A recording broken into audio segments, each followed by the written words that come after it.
Hello friends, Jaipur में दिन दहाड़े उस वक्त हड़कंप मच गया जब कुछ हमलावरों ने घर में घुसकर राष्ट्रीय राजपूत कड़ी सेना के राष्ट्रीय अध्यक्ष सुखदेव सिंह गोगामेडी की हत्या कर दी। फिलहाल जिस मकान में उनकी हत्या हुई है उस मकान पर गोगामेडी ने जबरन कब्जा किया हुआ था। जानकारी के मुताबिक गोगामेडी ने 3 शादियां की थी। गोगामेडी का अपनी पत्नियों से विवाद रहता था। उनकी 2 पत्नियां कई बार सोशल मीडिया पर आकर अपने झगड़े को उजागर भी कर चुकी है। सुखदेव सिंह गोगामेडी का विवादों से पुराना नाता रहा है। वो पद्मावती फिल्म का विरोध कर सुर्खियों में आए थे। आपराधिक घटनाओं में गोगामेडी की सलीपता की वजह से करणी सेना ने उन्हें निकाल भी दिया था। इसके बाद उन्होंने श्री राजपूत राष्ट्रीय करणी सेना का निर्मूल भी किया था। हत्याकांड से जुड़े कुछ वीडियो भी सामने आए हैं। पहले सीसीटीवी वीडियो में दिख रहा है कि सुखदेव सिंह गोगामेडी अपने घर पर सोफे पर बैठे हैं। उनके सामने 3 लोग बैठे हैं। वही एक शख्स खड़ा था। बातचीत के दौरान ही अचानक से सामने बैठे दोनों लोगों के पिस्टल निकालकर फायरिंग कर दी। गोली चला रहे दोनों लोगों ने गोगामेडी के साथ साथ वहां मौजूद बाकी 2 लोगों पर भी गोलियां चलाई थी। लेकिन वीडियो देखकर साफ है कि उनका टारगेट मुख्य रूप से गोगामेडी ही थे। कुल 1 दर्जन से ज्यादा गोलियां चली, जिसमें ज्यादातर से गोगामेडी को निशाना बनाया गया था। जिसके बाद गोदारा नाम के एक शख्स की पोस्ट सामने आती है जिसमें लिखा होता है कि सभी भाइयों को राम राम, मैं रोहित गोदारा कपूरी सर गोल्डी बराड़। आज यह जो हत्या हुई है इसका पूरी जिम्मेदारी हम लेते हैं। यह हत्या हमने करवाई है। भाइयों, मैं आपको बताना चाहता हूँ कि यह हमारे दुश्मनों से मिलकर उनका सहयोग कर रहा था, उनको मजबूत करने का काम कर रहा था। रही बात हमारे दुश्मनों की तो वह अपने घर की चौखट पर अपनी अर्थी तैयार रखे। उनसे भी जल्द मुलाकात होगी। ऐसी तो क्या थी वजह जो अचानक सुखदेव सिंह गोगामेडी के साथ अचानक से गोलियों की बारिश होने लगती है। Let's explore the possible motives behind this.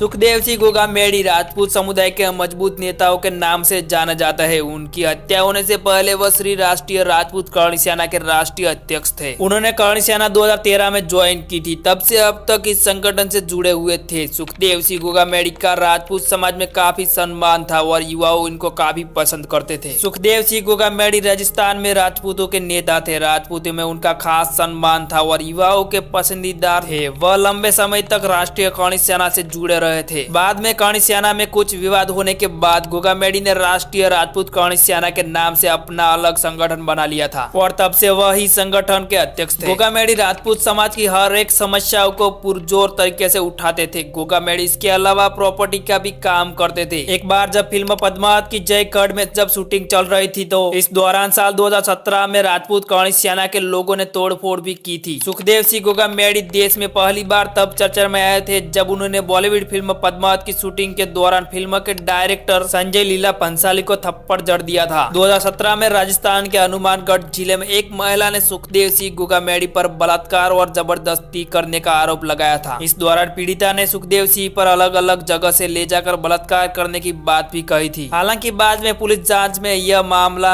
झूठा साबित हुआ था। सुखदेव सिंह गोगामेडी ने 2018 के राजस्थान विधानसभा चुनाव में हनुमानगढ़ जिले की भादरा विधानसभा सीट से भारतीय जनता पार्टी से टिकट भी मांगा था, लेकिन सुखदेव सिंह को भाजपा ने टिकट नहीं दिया था और कुछ दिनों पहले वो राजपूत के आरक्षण के लिए बड़ा मुद्दा खोला गया था। सुखदेव सिंह की पिछले कई वर्षों से लॉरेंस बिश्नोई गैंग के साथ आपसी झड़प की खबरें आ रही थी। लॉरेंस बिश्नोई गैंग पहले भी कई नामचीन लोगों की हत्या कर चुका है। यह भी बात सामने आई है कि सुखदेव सिंह गोगामेडी काफी दिनों से सुरक्षा मांग रहे थे, लेकिन उन्हें सुरक्षा नहीं मिली। राष्ट्रीय राजपूत करणी सेना के अध्यक्ष सुखदेव सिंह गोगामेडी की हत्या करने के लिए शूटर धोखे के साथ अंदर घुसे थे। गोगामेडी के सीने और सिर में गोलियां उतारने वाले शूटर जयपुर के कपड़ा व्यापारी के साथ शादी का कार्ड देने के बहाने कर गए थे। कपड़ा व्यापारी नवीन के बुआ के बेटे की शादी होनी थी। इसी का इन्विटेशन देने वो गोगामेडी के घर गया था और वो दोनों शूटर भी उसी के साथ दोस्त बनकर गए थे। घर के अंदर सोफे पर एक तरफ सुखदेव बैठे थे तो सामने दोनों युवक, वही बगल में नवीन शेखावत भी बैठा था। किसी सिलसिले में चारों आपस में बात कर ही रहे थे। तभी सुखदेव के मोबाइल पर एक कॉल आया। जैसे ही सुखदेव ने कॉल उठाया, नवीन के साथ आए दोनों युवकों में से एक युवक अचानक उठा और सुखदेव को गोली मार दी। तभी बिना समय गवाए दूसरे युवक ने भी फायरिंग शुरू कर दी। सुखदेव को जैसे ही गोली लगी तो उनके शरीर से खून की धार निकलनी शुरू हो गई। तभी वहां मौजूद सुखदेव के बॉडीगार्ड कुछ समझ पाते कि तभी दोनों युवकों ने नवीन शेखावत पर भी फायरिंग कर दी और पूरा कमरा गोलियों की आवाज से गूंज पड़ा। फायरिंग के दौरान गोगामेडी के गार्ड ने उन्हें बचाने की कोशिश भी की, लेकिन बदमाशों ने उस पर भी फायरिंग कर दी और जाते समय भी एक बदमाश ने गोगामेडी के सिर में गोली मार दी। और इसके बाद फेसबुक पर एक पोस्ट आती है जिसमें रोहित गोदारा नाम के एक शख्स ने लिखा होता है कि राम राम सभी भाइयों को, मैं रोहित गोदारा